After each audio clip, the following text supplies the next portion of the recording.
দীর্ঘ ২৪ ঘন্টারও বেশি সময় পর আবারও বিদ্যুৎ সংযোগ ফিরে এসেছে স্পেন, পর্তুগাল ও ফ্রান্সে। চালু হয়েছে বিমান ও রেল সেবা।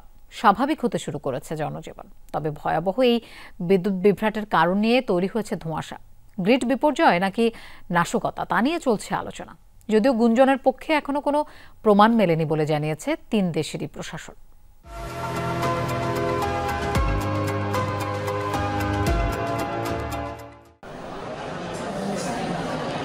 শেষের পথে মুঠোফোনের চার্জ। অনেক আগেই বিচ্ছিন্ন হয়ে গেছে ইন্টারনেট সংযোগ। ফ্লাইট নিয়ে অনিশ্চয়তায় বিমানবন্দরের মেঝেতে রাত্রি যাপন। দীর্ঘ সময়ের জন্য যেন বহু অতীতের প্রযুক্তিহীন কোনো সময়ে ফিরে গেল ইউরোপের ৩ দেশ। ভয়াবহ বিদ্যুৎ বিপর্যয়ের সাক্ষী হলো স্পেন, পর্তুগাল ও ফ্রান্স। চলতে চলতে মাঝপথেই থেমে যায় ট্রেন। অগত্যা নেমে রেললাইন ধরে হাঁটতে হয়েছে যাত্রীদের।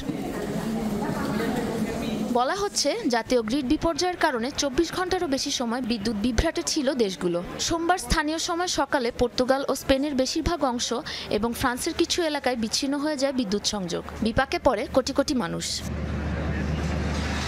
বড় ধরনের দুর্যোগের শঙ্কায় খাবার ও প্রয়োজনীয় সামগ্রী মজুদে নিত্যপণ্যের দোকানগুলোয় ভিড় করে মানুষ। ব্যাংক ও এটিএম বুথের সামনেও অতিরিক্ত ভিড়ে তৈরি হয় বিশৃঙ্খলা। হাসপাতালগুলোতে জরুরি চিকিৎসা সেবাও ব্যাহত হয়। সার্ভার বন্ধ থাকায় বিমানের টিকিট বিক্রি আর শিডিউলে দেখা দেয় বিপর্যয়। আমার ফ্লাইট ছিল সকাল ৯টায়, এখন বাজে দুপুর ২টা। অপেক্ষা করেই যাচ্ছি। সবগুলো টার্মিনাল বন্ধ। আবার কখন বিমান চালু হবে তাও কেউ জানাতে পারছে না। সবকিছুই এখন ইন্টারনেটের সাথে সংযুক্ত। নেট চলে যাওয়ায় অসহায় হয়ে বসে আছি। মেট্রো বন্ধ, ফোনের চার্জও প্রায় শেষ। বাড়িতে কিভাবে যোগাযোগ করব জানি না। অবশ্য এখন ৩ দেশই স্বাভাবিক হতে শুরু করেছে পরিস্থিতি। বেশিরভাগ এলাকায় চালু হয়েছে বিদ্যুৎ সরবরাহ। তবে এত বড় বিপর্যয়ের কারণ নিশ্চিত হওয়া যায়নি এখনো। বিপর্যয়ের কারণে এখনো নিশ্চিত নই আমরা, তবে কোনো শঙ্কাই উড়িয়ে দিচ্ছি না। ফ্রান্স ও মরক্কোর সাথে আন্তঃবৈদ্যুতিক সংযোগের মাধ্যমে আপাতত সামাল দেওয়া হয়েছে পরিস্থিতি। অবশ্য নিরাপত্তার স্বার্থে বিমান চলাচল ২০% কমিয়ে দেওয়া হয়েছে। সড়কে বাড়ানো হয়েছে জরুরি নিরাপত্তা।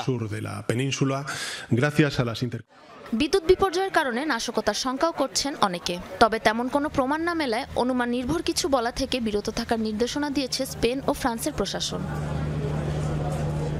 সাবরিনা নুসরাত, যমুনা নিউজ।